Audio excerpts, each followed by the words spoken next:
गाड़ी के सस्पेंशन से अगर स्क्वीकिंग नॉइस आ रही है तो क्या मसला होगा। सबसे पहले जो गाड़ी है उसको रोड टेस्ट करें। रोड टेस्ट के दौरान आपको पता चलेगा कि गाड़ी की ज्यादा स्पीड पे आवाज आ रही है या हल्की स्पीड पे आ रही है। आहिस्ता चला के गाड़ी को बम्प्स के ऊपर भी चेक करें, गड़ों के ऊपर हल्का सा चलाएं, देखें गाड़ी जो है वो आवाज किस तरह से आ रही है। इसके बाद गाड़ी की जो विजुअल इंस्पेक्शन है वो बड़ी जरूरी है।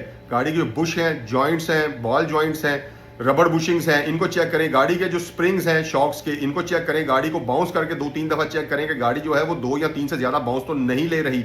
इसके अलावा इसका लुब्रिकेशन टेस्ट भी एक होता है। आमतौर पे गाड़ी को नीचे स्प्रे करें तो आपको गाड़ी के नीचे जो है वो क्रैक्स नजर आ जाएंगे बुशेस के ऊपर आराम से। इसके अलावा जो लूज पार्ट है उसको टेस्ट करें कि गाड़ी का कोई पार्ट जो है वो लूज तो नहीं है। हो सकता है गाड़ी का कोई एक नट वगैरह जो है वो लूज हो, जिसकी वजह से ये प्रॉब्लम आपका हल हो जाए उसको टाइट करने के बाद। अगर आपका भी कोई सवाल है तो 033547777763 के ऊपर व्हाट्सएप कर दें।